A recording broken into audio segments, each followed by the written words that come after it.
Bonjour à tous, bienvenue dans votre émission dédiée à la santé. Main dans la main pour les aliments et un avenir meilleur, c'est le thème de la journée mondiale de l'alimentation de cette année. Donc nous avons choisi un thème en particulier, c'est de parler de l'alimentation chez les femmes en ménopause. Donc nos spécialistes sont avec moi pour nous éclairer un peu sur tout ça. Dr Kodjo qui est diabétologue, endocrinologue et nutritionniste, qui est accompagné de Monsieur Ibor, Jacques, qui est nutritionniste et diététicien, donc qui sont avec moi pour nous parler un petit peu des problèmes liés à l'alimentation chez les femmes en ménopause. Bonjour messieurs, comment allez-vous? Bonjour Dr Kodjo. Bonjour Madame ici, bonjour Jacques. Bonjour Monsieur Jacques, comment Nous ça va? allons bien. Ça va, madame. Plaisir d'être ici sur ce plateau, parce que on profite de l'occasion de la journée mondiale de l'alimentation pour parler d'un sujet vraiment qui touche beaucoup de femmes qui sont en ménopause. Elles sont nombreuses aussi à se poser la question pourquoi X ou Y, comment les choses changent dans leur vie. Docteur Kodjo, dites-moi, qu'est-ce qui se passe dans la vie de la femme qui rentre en ménopause, qui est en ménopause, par exemple? Merci pour l'invitation. Et il faut dire que la ménopause, je pense que vous avez déjà traité ce sujet. Et quand on parle de ménopause, c'est une pause ou bien c'est une fin des menstrues. Donc méno, ça fait penser aux menstrues. Donc vous savez que la femme est caractérisée après la puberté ou au moment de la puberté par l'apparition des menstrues. Okay. Et ces menstrues-là sont liées au fait que cette femme a un capital folliculaire, donc elle a des follicules donc qui tout au cours de sa vie, donc ces follicules vont s'épuiser petit à petit jusqu'à à un certain âge, situé entre 45 et 55, 60 ans, donc la femme rentre en ménopause. C'est-à-dire que le capital folliculaire est épuisé. Or, ces follicules-là vont fabriquer des hormones. Okay. Essentiellement, ces follicules se retrouvent dans un organe que nous appelons l'ovaire. Donc c'est l'ovaire qui est complètement qui ne fabrique plus rien en fait. C'est donc, vide quoi. Cet ovaire là vide donc fabrique normalement l'œstrogène et la progestérone. C'est les hormones féminines. Quand on parle d'œstrogène, c'est une hormone capitale. C'est l'hormone qui fait la femme. Moi je le dis comme ça, c'est l'hormone qui fait la femme. Et cette hormone là, on a toujours dit qu'elle prévient beaucoup de maladies sur le plan cardiovasculaire, sur le plan métabolique, sur le plan du développement. Quand la femme fait quand la jeune fille fait sa puberté, cette hormone là va permettre la croissance des os. Cette hormone va permettre à ce que le muscle puisse croître. Et quand elle a l'œstrogène bien en quantité suffisante, elle est bien. En gros, elle est bien. Mais quand cet œstrogène la manque, et de façon naturelle ou bien de façon iatrogène, parce que peut-être on a fait une chirurgie des ovaires, on a enlevé les ovaires, donc cette femme va commencer par développer des signes que nous appelons des signes de la carence œstrogénique, l'œstrogène. Et essentiellement, les premiers signes, nous appelons ça les troubles du climatère, c'est-à-dire que c'est une femme qui va avoir beaucoup de bouffées de chaleur. Ouais, c'est des bouffées de chaleur la nuit, la journée, et des sueurs même. Des femmes, elles te disent que désagréable la nuit, elle est complètement en sueur, donc ouais, c'est des bouffées vasomotrices et vraiment ça altère la qualité de vie de la femme ménopausée ou de la femme qui commence la ménopause. La périménopause, il faut dire, c'est la phase qui précède, c'est la phase qui permet à la femme d'entrer en vraie ménopause. Donc, cette rareté des règles va commencer, mais entre-temps, elle va avoir encore des menstrues. Mais après, donc, dès que pendant un an, c'est la définition classique, il y a vraiment arrêt des menstrues, on sait qu'elle est vraiment en ménopause.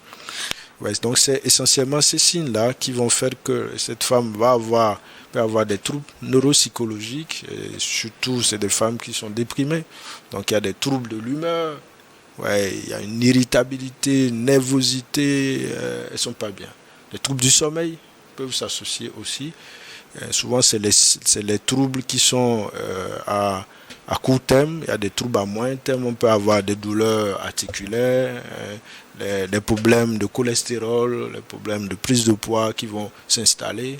Et sur le long terme, on peut même avoir des problèmes cardiovasculaires et tout. Donc, vous voyez que c'est une période qui change par rapport vraiment à la période. C'est beaucoup de choses. Voilà, où la femme avait ses menstrues normales. C'est vraiment beaucoup de choses. C'est vrai qu'en plus, là, en ce moment, sur les réseaux, on voit un peu partout, beaucoup de femmes parlent d'elles.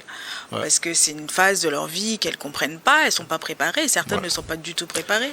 Là, tout à l'heure, vous parlez de périménopause, on n'y est pas préparé du tout.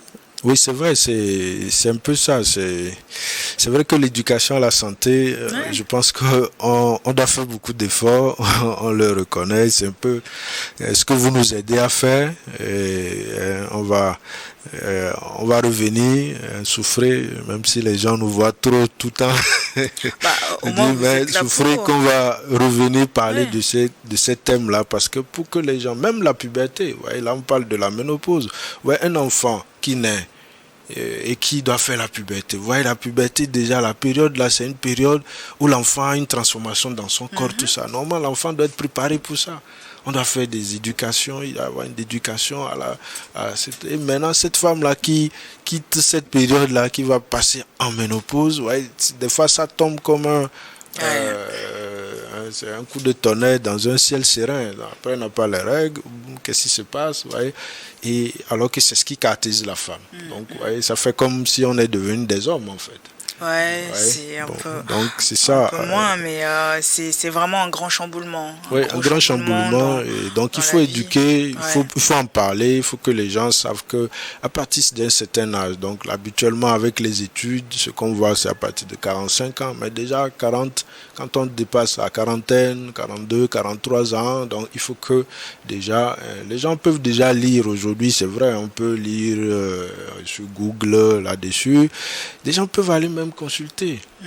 Des gens pensent que quand on consulte quand on est malade, mais non. Et je pense qu'il y a des associations de santé féminine, il y a la TBF, il y a plein d'associations, d'ONG qui parlent de la santé féminine. Et donc, les gens peuvent approcher aussi ces ONG, ces associations-là pour avoir plus d'informations. L'information, c'est important. C'est important aussi. Et pouvoir vivre. Et quand on est préparé à quelque chose et quand la chose arrive, le symptôme arrive, vous voyez qu'on vit mieux la chose. On vit mieux, oui, c'est ça. On vit mieux la chose que ça nous tombe d'un coup comme un coup de massue et on est perturbé. Vous voyez des gens qui font plein de problèmes, ils ont plein de problèmes, on ne sait même pas dans quoi ils sont, mais au finish on va dire ton problème c'est psychologie, c'est lié à la ménopause. Et bon, des fois aussi on le classe quelque part, on le classe, on classe la dame comme ça, c'est fini, bon elle va se débrouiller. C'est ça, bon, c'est des temps qu'il faut dédier à ces dames-là pour les voir avec les psychologues, et s'il faut mettre même un traitement, nous endocrinologues, on met des traitements. C'est vrai que les gens ont tellement peur des traitements hormonaux de la ménopause, mais quand c'est vraiment des bouffées invalidantes, altérant la qualité de vie, il faut mettre un traitement. Il ne faut pas tourner autour du pot. Et en tout cas, en mettant un traitement, on sait quand même quelles sont les contre-indications de ce traitement, quelles sont les contre-indications absolues relatives à quel moment et quelle forme de traitement qu'il faut mettre. Tout ça, c'est bien connu. Donc, mais il ne faut pas aussi priver les femmes de ces traitements-là. C'est important. Tout à l'heure, vous parliez de des bouffées de chaleur, mais il n'y a pas que ça. Il y a aussi la prise de poids. Pourquoi ces femmes-là prennent du poids pendant cette période-là? Monsieur Ibor. Merci, madame. Déjà, la prise de poids observée chez les femmes durant cette période n'est pas due à la consommation, une surconsommation alimentaire. Elle est due à un déséquilibre de la dépense énergétique. Déjà, la dépense énergétique, c'est ce que nous appelons la quantité d'énergie dont a besoin notre organisme pour fonctionner. Oui. Et donc, elle a 3 composantes. Il y a l'énergie dont a besoin l'organisme pour faire tourner les organes vitaux, donc qu'on appelle le métabolisme de base, Oui. qui représente au moins 60 à 70% de la dépense énergie totale. Il y a aussi la thermorégulation liée à l'alimentation. Ça veut dire que l'énergie dont a besoin le corps pour faire digérer, quand je dis ça plus simplement comme ça, pour faire digérer les aliments. Donc c'est à peu près 10% de la dépense énergie totale. Mais il y a aussi l'activité physique. On bouge, que ce soit volontaire, que ce soit involontaire, donc qui représente à peu près 20 à 30% de la dépense énergie totale. Donc lorsque la femme est en ménopause, il y a, comme Dr Kojo vient de le souligner, la baisse des hormones, donc l'estrogène, qui affecte directement la masse des muscles. Déjà, parce que la masse des muscles, on sait que le muscle, c'est un tissu dans lequel il se produit beaucoup de phénomènes, donc, comme le fait de brûler les calories. Donc, quand il y a la baisse de l'estrogène, la baisse de la masse musculaire, donc on a moins de calories qui est brûlée. Il y a aussi déjà dans le cas soulevé les bouffées de chaleur, les douleurs. On perd beaucoup d'eau avec les bouffées de chaleur, non? Ça ne doit pas éliminer normalement oui, donc, assez de calories. Oui, les bouffées de chaleur, idéalement, mais c'est la physiologie qui est en train de répondre à ce niveau. Donc, les bouffées de chaleur, là, vont limiter la femme pour faire l'activité physique, comme vous le dites. Elle ne va pas vouloir, comme il y a trop de chaleur, elle va pas vouloir faire l'activité physique, tout ça. Or, la maman, la femme, elle mange normalement. Donc, elle garde, si je prends l'exemple d'une maman qui prend 2000 kilocalories avant la ménopause, et lorsqu'elle va rentrer dans la ménopause, il y aura une réduction, peut-être qu'elle sera entre 1700 et 1800 kilocalories. C'est-à-dire qu'on mange moins? Non, on garde la même quantité, mais l'organisme lui-même, vu qu'il y aura baisse de la dépense énergétique un peu, donc l'organisme lui-même va dépenser que 1700 à 1800 kilocalories. Donc il y aura une réserve de 200 à 300 kilocalories là qu'elle ne va pas utiliser. Et donc ça, c'est les réserves de graisse c'est stockées. Les réserves là d'énergie qui vont être stockées idéalement au niveau de... Les études ont prouvé que c'est surtout au niveau de l'abdomen. Donc ça fait que on prend du poids. Donc ce n'est pas le fait de manger plus ou bien le fait de contrôler. Mais qu'est-ce qu'il faut faire là? Il faut perdre moins de graisse et avoir plus de muscles. Qu'est-ce qu'il faut faire et comment gérer les deux? Enfin, je sais pas. C'est le Go Challenge. C'est le Go Challenge de la perte de poids. Parce que déjà, le gras, il est pathologique, comme Dr Kojo vient de le souligner. Donc, ça expose la femme aux maladies cardiovasculaires, à l'hypertension, même voire le cancer. Donc, il faut que vraiment qu'on le perde, mais on ne peut pas faire des omelettes sans casser les œufs. Ouais, mais parce que, comme on dit tout à l'heure, on ne mange pas forcément beaucoup, mais on prend du poids. Et donc, qu'est-ce qu'il faut faire? Enfin, comment gérer son alimentation? Non, en fait, comme il le dit, l'équilibre, c'est comme une balance sur le plan alimentaire et sur le plan des dépenses. Il dit que si je prends du poids, c'est parce que l'apport calorique est un peu plus élevé par rapport aux dépenses. Ouais, normalement, si les dépenses et les calories sont les mêmes, donc la balance est équilibrée.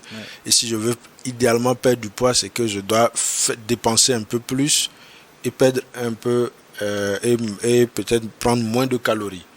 Donc si on le schématise de façon simple comme ça, donc la femme ménopausée, comme il est en train de le dire, c'est que voilà, c'est une femme qui va faire moins de dépenses énergétiques à tous les niveaux, parce qu'en fait c'est une femme qui, avec ses symptômes, ne va pas vouloir aller faire de l'activité physique, alors qu'en ce moment l'activité physique pourra importante, importante parce que cette activité physique va aider surtout par rapport au mental à aller se dégourdir, à aller faire ces activités de relaxation. Si c'est pas par exemple quelqu'un qui aime la danse, qui va faire de la danse comme activité physique, ouais, déjà ça permet de lutter contre ce stress permanent là.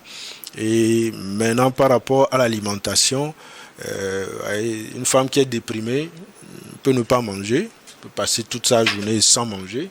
Ouais, c'est un peu ça. Ou bien peut maintenant tomber dans ce que nous appelons les troubles du comportement alimentaire. C'est-à-dire manger surtout des sucreries, manger du chocolat par exemple, parce que vous savez, le chocolat, il y a du magnésium, mais ça donne du plaisir. Donc on va peut-être on a l'habitude de prendre un petit carré, bon, peut-être on va aller prendre la tablette entière. La tablette entière. Donc tout ça, ça dépend de la femme et dans quel état. Mais le truc, c'est que c'est pas forcément que quand on a la ménopause, on mange beaucoup. C'est pas bon. C'est en littérature, ce n'est pas décrit comme ça, mais c'est le fait que vraiment il y a une baisse vraiment de cette dépense énergétique là. Ça va faire que vraiment la femme va prendre beaucoup plus du gras. Mais comme elle fait moins d'activité physique, ouais, pour fabriquer du muscle, c'est l'activité physique. Oui. Et les protéines, c'est-à-dire que les bonnes protéines, c'est-à-dire qu'il y a la matière première pour faire du muscle. Ouais, il faut prendre les bonnes protéines il faut maintenant travailler le muscle. Et travailler le muscle, ce n'est pas aller faire la marche. La marche, ce n'est que la marche, par exemple, tout ce qui est activité cardio-respiratoire, c'est des activités d'entretien du muscle. Mais il faut pouvoir d'abord fabriquer le muscle avant de l'entretenir. Ouais, donc, c'est ça. Docteur Kodjo, on va marquer juste un temps de pause pour le journal. On revient juste après pour nous expliquer comment composer son assiette pour que ce soit plus agréable. On revient juste après. Restez avec nous.